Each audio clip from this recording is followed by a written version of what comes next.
आपका एक बार फिर से स्वागत है आपके अपने यूट्यूब चैनल शिप्रा जी के ज्योग्राफी में। मैंने आपको आपकी पिछली कक्षाओं में longitude, latitude, international date line, GMT, Indian standard time और ग्रेट्यूड जी के बारे में पढ़ाया। इसके अलावा मैंने आपको बहुत सारी छोटे छोटे पॉइंट्स बताए जो आपने देखे और समझे होंगे। अब आपको मैं इसके आगे अपने ब्रह्मांड के बारे में बताऊंगी। ब्रह्मांड क्या है और ब्रह्मांड की उत्पत्ति कैसे हुई, इसके लिए मैंने आपको बिग बैंग थ्योरी और ये दोबारा से क्रंच होके फिर से ब्रह्मांड कैसे बनेगा इसको भी बताया। अब इसको बताने के बाद मैं आपको ये बताना चाहूँगी कि ब्रह्मांड से हम अपनी दुनिया तक अर्थात पृथ्वी तक कैसे पहुँचे, या हम ब्रह्मांड की स्टडी से पृथ्वी की स्टडी तक कैसे पहुँचेंगे, या इसकी सीरीज़ क्या है, इसके बारे में मैं आपको बताऊँगी। अब सर्वप्रथम हम ये देखेंगे कि ब्रह्मांड का स्वरूप कैसे होता है। यह है ब्रह्मांड। ब्रह्मांड में आकाश गंगाओं का एक पुंज होता है। क्या होता है? आकाश गंगाओं का पुंज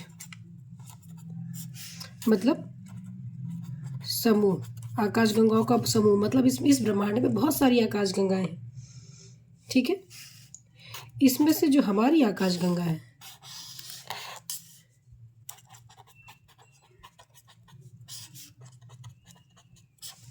उसका नाम है मंदाकिनी। हमारी इस आकाश गंगा का एक तारा, हमारी आकाश गंगा का तारा जिसका नाम सूर्य है, उस इस सौरमंडल में हम रहते हैं। हम इस सौरमंडल में रहते हैं। किस ग्रह पे रहते हैं? उस ग्रह का नाम है पृथ्वी। और इस पृथ्वी ग्रह का जो उपग्रह भी होगा एक, उसका नाम है चंद्रमा। सूर्य का चक्कर लगाने वाले तो बहुत सारे उपग्रह हैं, पर हम किस ग्रह में रहते हैं? पृथ्वी ग्रह पे रहते हैं और इसका उपग्रह कौन सा है? चंद्रमा है। ठीक है दोस्तों, ये जो आकाश गंगा है, मंदाकिनी आकाश गंगा, इसके अलावा मतलब हमारी आकाश गंगा, मंदाकिनी आकाश गंगा का निकटतम भी तो कोई आकाश गंगा होगा। इस समूह में और भी तो आकाश गंगाएं होंगी, मतलब इस आकाश गंगा में और भी तो कई आकाश गंगाएं होंगी। तो हमारे मंदाकिनी आकाश गंगा का जो निकटतम आकाश गंगा है वह एड्रोमेडा, इसे हिंदी में देवयानी भी कहा जाता है। ठीक है ना, ये हमारे आकाश गंगा का निकटतम आकाश गंगा है एड्रोमेडा या देवयानी। हमारे सूर्य का मतलब सूर्य के बाद हमारा जो निकटतम तारा है, सूर्य तो वैसे हमारा सबसे निकटतम तारा है जिससे हमें एनर्जी मिलती है, बट इस सूर्य के अलावा जो हमारा निकटतम तारा है प्रेसिमा सेंचुरी।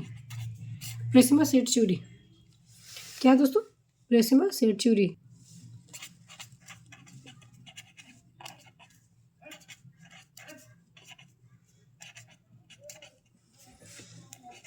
प्रेसिमा सेंचुरी है।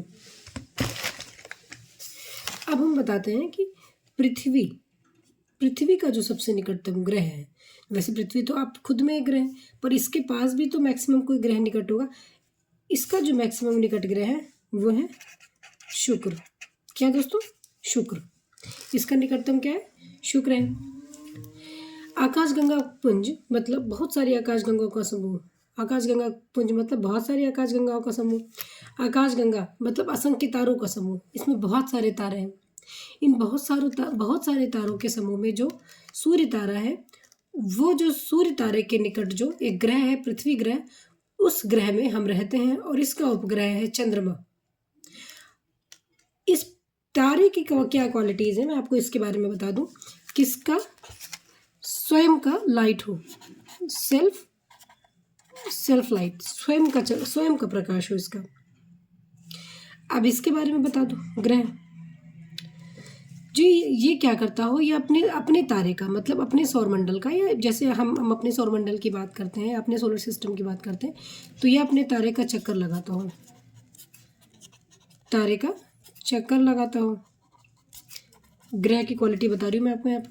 दूसरा हो गया, ये दूसरे की कक्षा को ना काटता हो, मतलब दूसरे का रूट नहीं काटता हो। जैसे अपना पृथ्वी है, ये पता चले अपनी रूट पे चल रहा है, कुछ दिनों के बाद ये जुपिटर का रूट कट करना शुरू कर दे, या ये जैसे मान लीजिए ये है सोलर सिस्टम, ठीक है, ये मान लीजिए यहाँ पर सन है, ये मान लीजिए जुपिटर का रास्ता है, ठीक है, जुपिटर ऐसे घूमती है, पृथ्वी ऐसे है, यहाँ पर आपका मार्स है, यहाँ पर वीनस है, यहाँ पर मरकरी है, और ये पृथ्वी कुछ दिनों के बाद अभी यहाँ अपने रूट पे घूम रही है, उसके बाद ये रास्ता कट करके जुपिटर के रास्ते पे आ जाए, नहीं, फिर वो ग्रह नहीं कहलाएगा, फिर वो ग्रह की श्रेणी से बाहर चला जाएगा। मतलब ये किसी और दूसरे के चक्कर, तो किसी और दूसरे का रास्ता ना काटता हो, मतलब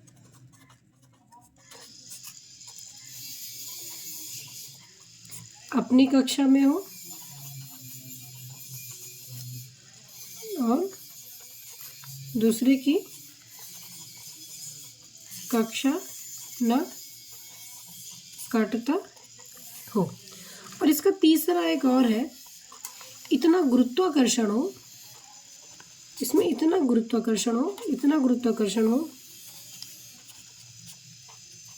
कि स्वयं की रक्षा कर पाए, रक्षा कर सके, ठीक है, मतलब इसका जी इतना ज़्यादा हो कि स्वयं की रक्षा कर ली, इतना कम जी ना हो किसी और सैटेलाइट से अथवा किसी और ग्रह से जाकर के टकरा जाए, समझ गए ना। तो ये हुआ आपका उपग्रह के लक्षण।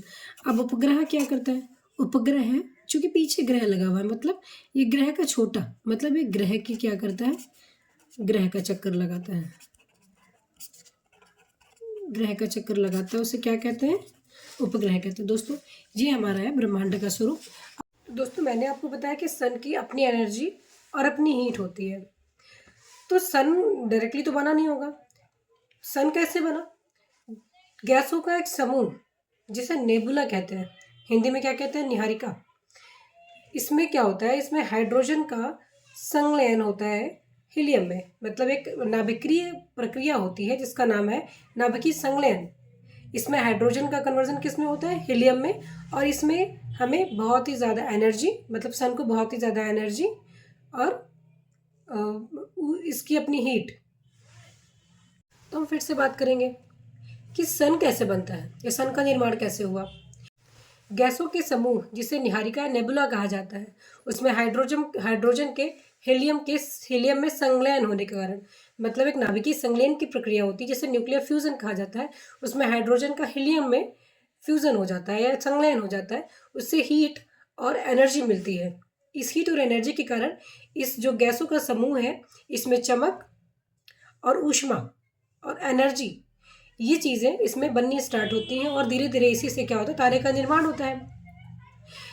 तारे के निर्माण में अंदर कोर होता है, उसका जो बिल्कुल आउटर साइड होता है, उसकी जो ऊष्मा होती है, जो हमें लगभग दिखाई देता है, उसकी जो टेम्परेचर होती है लगभग 6000 डिग्री सेल्सियस होती है। और ये किस में होता है, ये होता है प्लाज्मा अवस्था में। प्लाज्मा अवस्था पदार्थ की चौथी अवस्था है, जो अत्यंत हीट के कारण या अत्यंत ऊष्मा के कारण तरल अवस्था में चला जाता है। किस में चला जाता है, लिक्विड अवस्था में चला जाता है, इसे पदार्थ की चौथी अवस्था कहते हैं। इस तरह से पदार्थ की पांचवी अवस्था भी होती है, जो बहुत ही ठंडक के कारण, मतलब बहुत ही कोल्ड अवस्था में जाने के कारण जिस पदार्थ की जो अवस्था प्राप्त होती है उसे कहते हैं बोस आइंस्टाइन अवस्था। मतलब पदार्थ की पांचवी अवस्था कौन सी है, बोस आइंस्टाइन अवस्था। ठीक है दोस्तों, तो फिर से सन पे वापस आते हैं। तो सन का जो आउटर वाला एरिया है उसे क्या कहते हैं, हीट के कारण जिसका लगभग टेम्परेचर 6000 डिग्री सेल्सियस हो जाता है, उसे क्या कहते हैं, उसे हम कहते हैं प्लाज्मा अवस्था। सन क्या होता है, धीरे धीरे हाइड्रोजन और हीलियम गैस धीरे धीरे डेप्रिशिएट होता है, खत्म होता है, फिर वो कन्वर्ट होता है उसमें। जब गैसें खत्म होती हैं तो वो साइज में बड़ा होना स्टार्ट होता है, साइज में बड़ा होना स्टार्ट होता है, और वो रेड कलर का होता है, इसलिए उसे क्या कहा जाता है, रेड डॉर्फ। क्या कहते हैं, रेड डॉर्फ। अच्छा, रेड डॉर्फ तारों का जो रंग होता है ना, वो किस पे डिपेंड करता है, वो जो सन का या स्टार का जो सरफेस एरिया होता है, वो जो सरफेस पे जो जितना टेम्परेचर होगा, तारों का जो कलर होगा उस पर डिपेंड करेगा कि वो किस कलर का है। अगर उसका कलर लगभग 6000 डिग्री सेल्सियस है, मतलब ज़्यादा है, तो किस कलर का होगा, रेड कलर का होगा, और ज़्यादा है तो वाइट कलर का होगा, और बहुत ज़्यादा है तो किस कलर का होगा, तो ब्लू कलर का होगा। तो ठीक है दोस्तों, ये लगभग तो मैंने बताया आपको कि इसका सरफेस एरिया जो प्लाज्मा अवस्था में होता है, धीरे धीरे करके इसमें जो गैसें होती हैं वो हीट होती हैं, हीट होने के बाद वो खत्म होती हैं, धीरे धीरे उनकी एनर्जी समाप्त होती है या उसमें फ्यूल खत्म होता है, तो हाइड्रोजन हीलियम गैसेस भी खत्म होती है क्योंकि नाभिकीय संलयन की प्रक्रिया धीरे धीरे करके खत्म होती है। फिर गैसों का जो समूह होता है, जो तारा होता है, ये धीरे धीरे बड़ा होना स्टार्ट होता है और इस अवस्था को कहते हैं रेड ड्वार्फ या लाल दानव। लाल दानों से ये धीरे धीरे और भी ज़्यादा ठंडी अवस्था में जाता है, जिस कारण इसका रंग थोड़ा सफ़ेद हो जाता है। इसको फिर वहाँ पर क्या कहते हैं, सफ़ेद दानों या वाइट ड्वार्फ। वाइट ड्वार्फ से या सफ़ेद दानों से ये फिर से कन्वर्ट होता है और धीरे धीरे ठंडा ठंडा हो जाता है, या ये ब्लैक कलर की अवस्था में, या ये इसमें चमक खत्म हो जाती है। फिर इसे क्या कहना स्टार्ट करते हैं, इसे हम कहना स्टार्ट करते हैं ब्लैक ड्वार्फ, मतलब काला दानव। क्या कहते हैं दोस्तों, काला दानव। कई बार ऐसा भी होता है कि तारे का आकार बहुत बड़ा होता है और उसके बाद जब हाइड्रोजन हीलियम गैसेस इसमें समाप्त होती हैं, फिर ये जब लाल दानों में कन्वर्ट होता है तो ये यहाँ से ठंडा नहीं होता है, मतलब ये फिर से ठंडा होकर के इसका टेम्परेचर डाउन होकर के वाइट से ब्लैक ड्वार्फ में नहीं चेंज होता है, बल्कि वहीं पर जहाँ पर रेड ड्वार्फ होता है वहीं पर विस्फोट हो जाता है। विस्फोट होने की जो पहले की जो प्रक्रिया है, जस्ट वो जो अवस्था है उसको कहा जाता है अभिनव तारा, सुपरनोवा या विस्फोटक तारा। इस तारे में जब विस्फोट होता है, इसमें लगभग 3 तरह के तारों की अवस्था पाई जाती है। मतलब जब विस्फोट होने के बाद जो अलग अलग पार्टिकल्स इधर उधर फैलते हैं, उसमें 3 तरह के पार्टिकल्स की बात की जाती है। पार्टिकल्स इन द सेंस छोटे छोटे नहीं, मतलब तारे के हिसाब से जब तारा इतना बड़ा साइज में है तो जो पार्टिकल जो भी निकलते होंगे उसमें 3 तरह की अवस्थाएं पाई जाती हैं। पहला न्यूट्रॉन तारा, दूसरा पल्सर तारा और तीसरा क्वेशर तारा। पहले हम पल्सर और क्वेशर तारे के बारे में बात करेंगे। पल्सर तारे में शाइनिंग अवस्था पाई जाती है, मतलब तारे जो तारे शाइन करते हुए अलग होते हैं न्यूट्रॉन तारे, उस अभिनव तारे से या सुपरनोवा तारे से, विस्फोटक तारे से, उसे क्या कहते हैं, उसे पल्सर तारा कहते हैं। उसके बाद हम आते हैं क्वेशर तारे में, जिसमें चुंबकीय अवस्था पाई जाती है, चुंबकीय शक्ति पाई जाती है, उसे क्या कहते हैं, क्वेशर तारा कहते हैं। और तीसरा क्या होता है, तीसरा है न्यूट्रॉन तारा। न्यूट्रॉन तारे की बात हम इसलिए स्पेशली करने जा रहे हैं, आपने सुना होगा ब्लैक होल के बारे में। क्या सुना होगा, ब्लैक होल के बारे में। अगर न्यूट्रॉन तारा, अगर कोई पार्ट अभिनव तारे से बड़ा हुआ है और साइज में बहुत बड़ा है, फिर वो धीरे धीरे जब वो धीरे धीरे डेंस होता जाता है, मतलब उसकी डेंसिटी बढ़ती है जब उस तारे की, फिर वो कन्वर्ट होता है ब्लैक होल में। मतलब ब्लैक होल किस तारे से बनता है, न्यूट्रॉन तारा किस तारे से बनता है, वो बनता है सुपरनोवा से। ऐसे ही क्वेशर और पल्सर तारे भी किससे बनते हैं, सुपरनोवा से। सुपरनोवा किससे बनता है, वो बनता है रेड ड्वार्फ से। रेड ड्वार्फ किससे बनता है, सन से बनता है। सन इन द सेंस स्टार से बनता है, जो बाकायदा शाइनिंग और एनर्जी वाला जो स्टार होता है उससे रेड ड्वार्फ बनता है। रेड ड्वार्फ से सुपरनोवा से विस्फोट होता है, विस्फोट से न्यूट्रॉन बनता है, न्यूट्रॉन तारा बनता है, पल्सर तारा बनता है, क्वेशर तारा बनता है। न्यूट्रॉन तारा किस में कन्वर्ट होता है, ब्लैक होल में। और जो पल्सर तारा होता है, पल्सर तारे की अपनी चमक होती है और क्वेशर तारे में अपनी चुंबकीय क्षमता होती है। इसके अलावा यदि जो सन है वो साइज में छोटा है तो क्या बनता है, रेड ड्वार्फ से वाइट ड्वार्फ से ब्लैक ड्वार्फ, और यहाँ पर तारे की अवस्था क्या हो जाती है, समाप्त हो जाती है। इस तरह से मैंने आपको सन के बारे में बताया। अब मैं सन की एक पिक्चर बना करके मैं आपको ये दिखाऊंगी कि जो सन का कोर है और इसका जो पृष्ठ वाला एरिया है, मतलब जो बाहरी एरिया है जिसे आप सरफेस एरिया बोलते हैं, इसके बीच के जो लेयर्स हैं उसे कैसी पढ़ी जाए, इसके लिए मैं आपको कॉपी और पेन से बना के बताऊंगी दोस्तों। जब मेरे पास एक बोर्ड और मैं मार्कर ले लूँगी तो मैं आपको उस हिसाब से मैं इसको रिपीटेड दोबारा बता दूंगी आपको, कि आपको समझ में आए। दोस्तों, यदि हम इसको सन माने या हम समझें कि ये सन है, तो इसका जो सबसे अंदर वाला पार्ट है इसे क्या कहते हैं, कोर। क्या कहते हैं, कोर। इसके जस्ट बाहर का जो एरिया होता है, उससे हम कहते हैं रेडियो एक्टिव जोन। क्या कहते हैं, रेडियो एक्टिव जोन। ठीक है, रेडियो एक्टिव जोन को हिंदी में क्या कहते हैं, विकिरण मेखला। इसके बाहर एक जोन है, इसके बाहर का जो एरिया होता है उसको क्या कहते हैं, कनेक्टिव जोन। क्या कहते हैं, कनेक्टिव जून।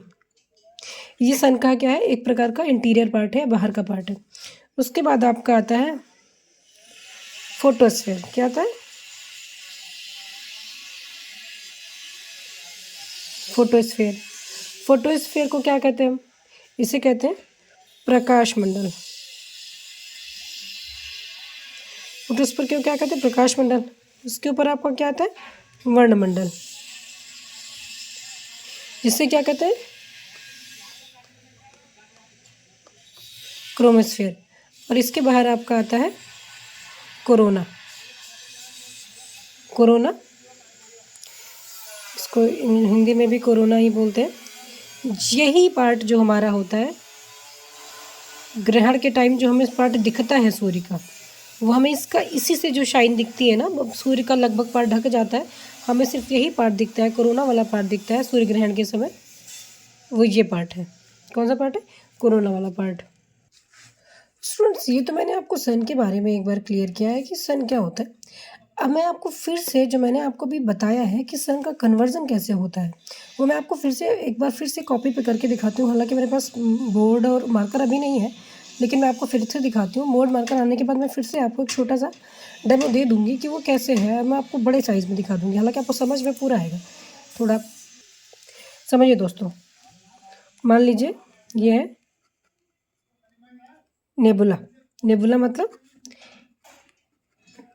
गैसेस। इसमें क्या है? नेबुला में क्या है? बहुत सारी गैसेस है, जिसमें जो है हाइड्रोजन का हीलियम में कन्वर्जन होता है, मतलब नाभिकीय संलयन की प्रक्रिया होती है, न्यूक्लियर फ्यूज़न होता है। ठीक है। उस न्यूक्लियर फ्यूज़न की वजह से ये जो सन बनता है, इसमें इसकी अपनी क्या होती है? हीट होती है और एनर्जी होती है और लाइट होती है, इस न्यूक्लियर फ्यूज़न के कारण। ठीक है दोस्तों। न्यूक्लियर फ्यूज़न के कारण क्या होता है? इसमें इसकी अपनी हीट, एनर्जी और लाइट होती है। इसके बाद क्या होता है? धीरे धीरे करके इसमें गैसेस खत्म होते हैं। हाइड्रोजन, हीलियम क्या होता है? चूँकि ये लगातार एक किसी प्रोसेस में है और धीरे धीरे करके समाप्त होता है। जब ये समाप्त होता है तो जो सन होता है, ये साइज़ में थोड़ा बड़ा हो जाता है। क्या हो जाता है? बड़ा हो जाता है, और ये कलर में रेड हो जाता है, इसलिए इसे कहा जाता है रेड ड्वार्फ। क्या कहते हैं? Red dwarf. हिंदी में इसे कहा जाता है लाल दानव। ठीक है दोस्तों। इसके बाद जब ये लाल दानव या रेड ड्वार्फ बन जाता है, इसके बाद इसमें और कलरलेस होता है, ये थोड़ा और साइज़ में बड़ा होता है, और ये किस कलर का हो जाता है? वाइट। इसलिए इसको कहा जाता है वाइट ड्वार्फ या सफ़ेद दानव। ठीक। कुछ समय के बाद इसमें प्रकाश आने या प्रकाश या ऊर्जा खत्म हो जाता है, और एक फिर से एक सामान्य रूप में बचता है या कलरलेस हो जाता है। इसको क्या कहा जाता है? Black dwarf. क्या कहते हैं?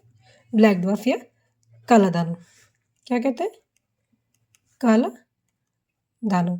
जब इसमें रंग विहीन हो जाता है, इसमें रंग नहीं रह जाता, मतलब इसमें चमक खत्म हो जाती है। देखो, पहले क्या था? ये नेबुला था, ये जिसको निहारिका बोला जाता है हिंदी में। क्या कहा जाता है? निहारिका। ये पहले नेबुला था, ये गैसेस थी इसमें बहुत सारी, मतलब इसमें फिर इसमें क्या हुआ? हाइड्रोजन का हीलियम में कन्वर्जन हुआ। इस संलयन के कारण या इस न्यूक्लियर फ्यूजन के कारण इसमें हीट, लाइट और एनर्जी आई। इसको हमने क्या बोला? इसको सन बोला। धीरे धीरे इसमें हाइड्रोजन और हीलियम गैसेस डेप्रिशिएट हुई। क्या हुई? डेप्रिशिएट हुई या ख़त्म हुई। उसके बाद जो बचता है एरिया, इसमें जब गैसेस ख़त्म हुई तो थोड़ा सा इसमें दूरी बढ़ी, मतलब इसमें डेंसिटी ख़त्म हुई। डेंसिटी ख़त्म होने के कारण ये साइज़ में बड़ा हुआ और रंग में लाल हो गया। इस कारण इसको कहा जाता है रेड ड्वार्फ या लाल दानव। उसके बाद इसमें कलर और ख़त्म हुआ, ये थोड़ा वाइट कलर का दिखना शुरू हुआ, इसको कहा गया वाइट ड्वार्फ या सफ़ेद दानव। इसके बाद ये काले रंग का हो गया, काले रंग का नहीं, सॉरी, मतलब ये इसमें फिर जो इसमें चमक खत्म हो गई, फिर इसे क्या कहा गया? काला दानव या ब्लैक ड्वार्फ। कई केसेस में ऐसा होता है कि जो नेबुला होता है, गैसेस जो होती हैं वो बहुत ज़्यादा मात्रा में होती हैं। हाइड्रोजन हीलियम की प्रक्रिया के बाद जब ये सन बनता है ये बहुत बड़ा साइज़ में होता है क्योंकि गैसेस बहुत ज़्यादा है, तो सन भी बहुत बड़े साइज़ में हुआ। और जब सन बहुत बड़े साइज़ में हुआ और उसके बाद जब इसमें गैसेस ख़त्म हुई और जब गैसेस ख़त्म हुई तो ये रेड ड्वार्फ में कन्वर्ट हुआ। जैसे जब गैसेस ख़त्म हो गई तो उसको क्या बोला गया, रेड ड्वार्फ बोला गया। ठीक, जब वो रेड ड्वार्फ बना उसके बाद वो वाइट ड्वार्फ में नहीं कन्वर्ट हुआ। उसके बाद इसको क्या बोला गया, इसमें एक विस्फोट होने वाला होता है। क्या होने वाला होता है, विस्फोट होने वाला होता है। उस तारे को कहते हैं विस्फोटक तारा। मतलब तारे की उस अवस्था को क्या कहते हैं, विस्फोटक तारा या अभिनव तारा। तारे की उस अवस्था को क्या कहते हैं, विस्फोटक तारा या अभिनव तारा। उसके बाद इसमें विस्फोट होता है। विस्फोट होने के बाद इसमें 3 तरह के तारे निकलते हैं। एक होता है न्यूट्रॉन, दूसरा होता है पल्सर और तीसरा क्या होता है, क्वेशर। ठीक है, न्यूट्रॉन, पल्सर और क्वेशर। न्यूट्रॉन तारे जो इसका जो पार्ट बहुत बड़े साइज में निकलता है, क्या होता है, साइज में बड़ा होता है। विस्फोटक तारा का जो पार्ट साइज में बड़ा होता है वो न्यूट्रॉन तारा होता है। चूँकि न्यूट्रॉन तारा इस साइज में बड़ा है, फिर धीरे धीरे क्या होना होता है, डेंस होना शुरू हो जाता है। क्या होता है, डेंसिटी इसकी बढ़नी शुरू होती है। मतलब ये घना होना शुरू होता है, घनत्व बढ़ना शुरू होता है। फिर ये क्या हो जाता है, डेंसिटी बढ़ने के कारण ये क्या हो जाता है, ये हो जाता है तुम्हारा, ये तुम्हारा बन जाता है ब्लैक होल। क्या बन जाता है, ब्लैक होल। मतलब ब्लैक होल किस तारे से बनता है, न्यूट्रॉन तारे से बनता है। ब्लैक होल का कन्वर्जन किस तारे से होता है, न्यूट्रॉन तारे से होता है। न्यूट्रॉन तारा किस तरह से बनता है, अभिनव तारे से या विस्फोटक तारे से। किससे बनता है, अभिनव तारे से या विस्फोटक तारे से। अभिनव तारे को इसको इंग्लिश में क्या कहते हैं, इसको कहते हैं सुपरनोवा स्टार। ठीक है, पल्सर तारा। अब इसको पल्सर तारा, इसमें शाइन होती है। इसमें क्या होती है, शाइन होती है। ये साइज़ में बड़ा होता है। ये जो पार्ट निकल के आता है इसमें जो कुछ चमकीले पदार्थ भी इधर उधर जो गिरते हैं ना, उससे शाइनिंग जो पदार्थ होते हैं उसको पल्सर तारा कहते हैं। क्वेशर तारा जो होता है इसका अपना चुंबकीय प्रभाव होता है, इसमें चुंबकीय गुण होता है, उसे क्या कहते हैं, उसे क्वेशर तारा कहते हैं। दोस्तों मैंने आपको ये पूरा सन के बारे में बताया।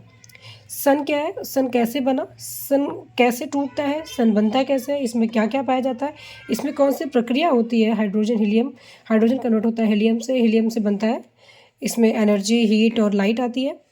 तो दोस्तों मैं क्या बोल सकते हैं, जो तारे में जो प्रक्रिया होती है जिस वजह से इसमें हीट, लाइट और एनर्जी आती है उसको क्या कहते हैं, नाभिकीय संलयन की अथवा न्यूक्लियर फ्यूजन की प्रक्रिया। क्या कहते हैं, न्यूक्लियर फ्यूजन की प्रक्रिया। और लेकिन जो बॉम्ब में होता है, जो लेकिन जो ये न्यूक्लियर फ्यूजन की प्रक्रिया किस में होती है, सन में। सन में क्या है, हाइड्रोजन और हीलियम। सन में क्या है, हाइड्रोजन और हीलियम। लेकिन अगर परमाणु बम की बात की जाए, किसकी बात की जाए, परमाणु बम। परमाणु बम में कौन सी प्रक्रिया होती है, विखंडन। क्या होती है, विखंडन। परमाणु बम में विखंडन की प्रक्रिया होती है, जबकि हाइड्रोजन बम में नाभिकीय संलयन की प्रक्रिया होती है। किसकी प्रक्रिया होती है, नाभिकीय संलयन की। देखो यहाँ पर भी हाइड्रोजन का कन्वर्टन हीलियम में हो रहा है, कन्वर्जन हो रहा है। ठीक है, उससे एनर्जी निकल रही है जो कि सन में पाई जाती है। यहाँ पर भी हाइड्रोजन है, इसलिए यहाँ पर भी न्यूक्लियर फ्यूजन की प्रक्रिया होगी। यहाँ परमाणु बम है, इसलिए यहाँ पर विखंडन होगा। मतलब एक परमाणु 2 परमाणुओं में टूटेगा। मतलब विखंडन की प्रक्रिया से परमाणु बम काम करता है और फ्यूज़न की प्रक्रिया से हाइड्रोजन बम काम करता है। और अगर देखा जाए तो एनर्जी, सन में भी हाइड्रोजन पाया जाता है, इसलिए सन में भी कौन सी प्रक्रिया होगी, सन में भी होगी संलयन की प्रक्रिया, न्यूक्लियर फ्यूजन की प्रक्रिया। सूर्य और सूर्य का चक्कर लगाने वाले सभी पिंड एवं धूलकण सौर परिवार कहलाते हैं। सूर्य हमारी आकाशगंगा की मध्य घूर्णनशील भुजा पर है, जिसे अरावत पथ भी कहा जाता है। हम पृथ्वी से आकाशगंगा के जिस भाग को देख पाते हैं उसे हम क्या कहते हैं, मिल्की वे कहते हैं। हमारी आकाशगंगा में कुछ तारे बहुत ही सुंदर स्वरूपों में व्यवस्थित हैं, जिन्हें तारामंडल कहा जाता है। इनकी टोटल संख्या 89 है, जिसमें सप्तर्षि तारामंडल सबसे सुंदर तारामंडल है। सेंटारस में कुल 94 तारे हैं और हाइड्रा में सबसे कम 64 तारे हैं। ध्रुव तारा उत्तरी ध्रुव से 90 डिग्री के कोण पर दिखाई देता है। यह सप्तर्षि मंडल के ऊर्जा माइनर तारों में से एक है। सप्तर्षि मंडल के बड़े तारों को ऊर्जा मेजर तारा कहा जाता है और उत्तरी ध्रुव पर पाए जाने वाले बड़े भालू के नाम, आकार के नाम पर इसे ग्रेट बियर भी कहा जाता है। हमारे आकाशगंगा की जो सबसे ज़्यादा चमकीला तारा है उसे हम कहते हैं डॉग स्टार या साइरस। इसके अलावा यदि हम बात करें ओरियन नेबुला नाम का एक आकाश में, हमारी आकाशगंगा में एक पूरा तारों का समूह है जो सबसे ज़्यादा चमकीला और शीतल है। वेबुलुम नाम की एक आकाशगंगा है जो अभी भी नए तारों का निर्माण कर रही है और इसका प्रसार हो रहा है। यदि हम अपनी आकाशगंगा के बारे में बात करें तो हमारी आकाशगंगा के तीसरे एवं अंतिम घूर्णनशील भुजा पर अभी भी नए तारों का निर्माण हो रहा है। तो दोस्तों, अब हम आपको पढ़ाएंगे सौर परिवार के बारे में या सोलर सिस्टम के बारे में। यहाँ पर यदि बात की जाए तो ये क्या है? यह है सन, ये है सूर्य।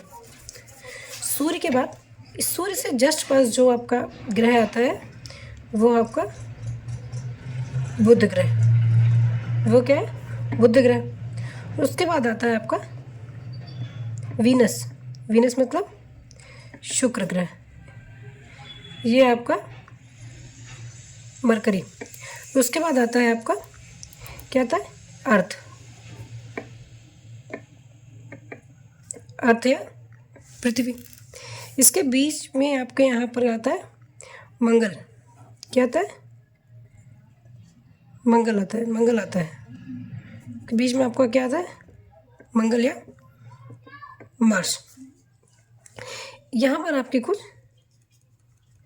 धूल के कण या जिसे एस्टेरॉइड बोलते हैं वो है इसके बीच में।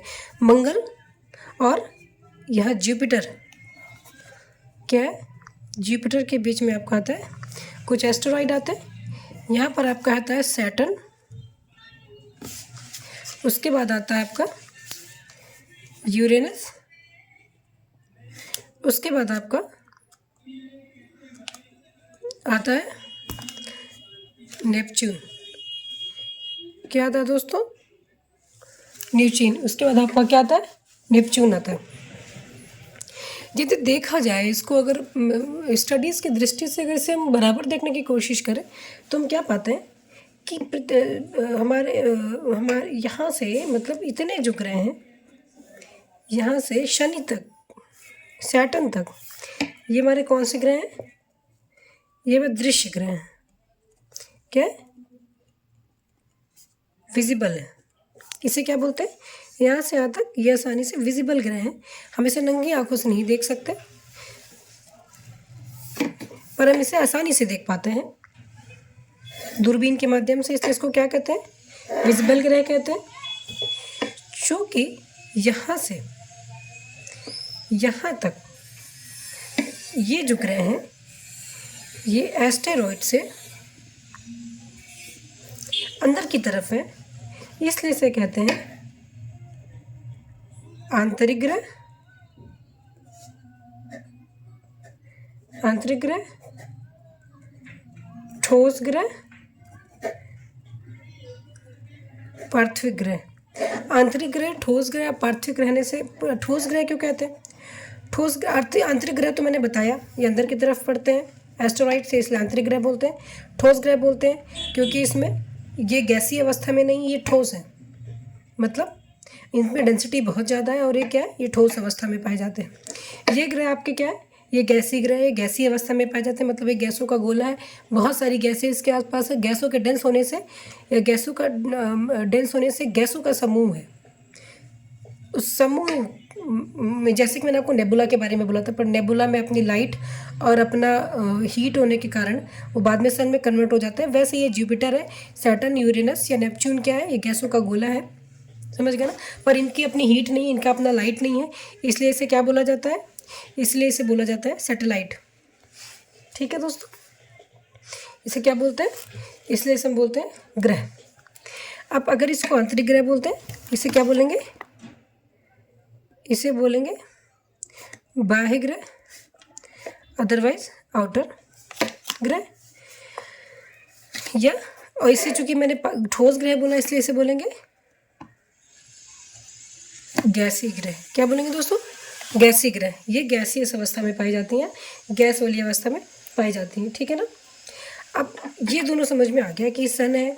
अब सन से अगर सन से दूरी के आधार पर देखा जाए कि सन से सबसे दूरी पे कौन सा ग्रह है, तो वो है हमारा नेपच्यून, फिर यूरेनस, फिर सैटर्न, फिर जुपिटर, फिर है एस्ट्रॉइड्स कुछ धूल के कण, फिर उसके बाद मार्स, फिर अर्थ, फिर वीनस, फिर बुध ग्रह। लेकिन यदि आकार के आधार पर सबसे बड़ा ग्रह पूछा जाए, सन से दूरी के आधार पर तो बुध सबसे पास में है, लेकिन अगर आकार के आधार पर सबसे बड़ा ग्रह पूछा जाए तो कौन सा होगा? जुपिटर, जिसे मैंने दिखाया भी है। फिर दूसरे नंबर पर सैटर्न, तीसरे नंबर पर यूरेनस, चौथे नंबर पर नेपच्यून, पाँचवें नंबर पर अर्थ, छठवें नंबर पर वीनस, सातवें नंबर पर मंगल और आठवें नंबर पर मरकरी। मतलब आकार के आधार पर सबसे छोटा ग्रह मरकरी या बुध ग्रह, सबसे छोटा ग्रह। आकार के या साइज के आधार पर कौन सा है? मरकरी।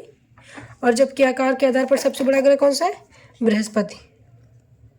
सबसे बड़ा ग्रह बृहस्पति ग्रह है। आई होप दोस्तों आपको ये समझ में आया होगा। ये है सन। सन के पास सबसे नज़दीक ग्रह कौन सा है? मरकरी। सन के पास चौथा सबसे नज़दीक ग्रह कौन सा है? मार्स। 1 2 3 4, चौथे नंबर पे क्या है? मार्स। आकार के आधार पर सबसे बड़ा ग्रह कौन सा है? जुपिटर। ये अब सन से कौन से नंबर पे पड़ता है? 1 2 3 4 5th, 5वें नंबर पे पड़ता है। सब विजिबल ग्रह कौन से हैं? मरकरी, वीनस, अर्थ, मार्स, जुपिटर और सैटर्न। इनविजिबल ग्रह कौन से हैं? यूरेनस और नेपच्यून। ठीक है दोस्तों। अब अगर बात की जाए गैसियस अवस्था में कौन से ग्रह हैं, तो एस्टेरॉइड के उधर चारों ग्रह किस में है? गैसियस अवस्था में है, या गैसियस, ये गैसों का गोला है। ठीक है, इसमें हीट भी बहुत पाया जाता है। और अगर आपको पूछा जाए ठोस ग्रह कौन से हैं, तो मरकरी, वीनस, अर्थ और मार्स। और दोस्तों मुझे ऐसा लगता है कि आपको ये चीज़ें बहुत अच्छे से समझ में आएंगी। अगर आपको कुछ भी समझ में ना आया हो तो आप इसे मेरे कमेंट बॉक्स में कमेंट करके पूछिए, और मैं आपको ज़रूर आपका कन्फ्यूज़न दूर करने की कोशिश करूँगी कि आपको कोई प्रॉब्लम ना हो और सब समझ में आए। ये सबसे बड़ा ग्रह, ये सबसे छोटा ग्रह। ठीक है दोस्तों। अगर इसमें कोई डाउट हो आगे चल के तो आप प्लीज़ पूछिए। मेरे पास अब बोर्ड मार्कर वगैरह आ जाएगा तो मैं आपको फिर से कंप्लीट दोबारा से बता दूंगी, आपको कोई कन्फ्यूज़न ना हो इसको समझने में या पढ़ने में। दोस्तों आज मैंने आपको सन के बारे में बताया और ये भी बताया कि स्टार कैसे बनता है।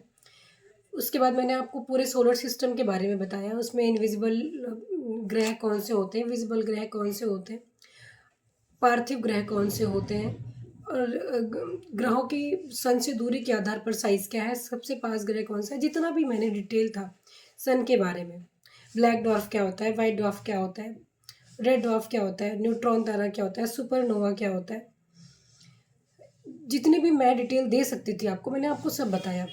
अगर आपको मेरा चैनल पसंद आता हो या मैंने आपको जितनी भी जानकारी दी हो वो आपको समझ में आ रही है और आप उस चैनल को अप्रिशिएट करने के लिए प्लीज़ आप इस चैनल को कमेंट मतलब सब्सक्राइब करें, लाइक करें, शेयर करें और प्लीज़ कमेंट करें इस चैनल पे। अगर आपको कुछ समझ में नहीं आता है या आपको आगे कोई नया टॉपिक पढ़ना है, ज्योग्राफी का, किसी और सब्जेक्ट से आपको कोई और नॉलेज या जानकारी चाहिए, तो प्लीज़ आप मेरे चैनल को लाइक, सब्सक्राइब, कमेंट और शेयर करें।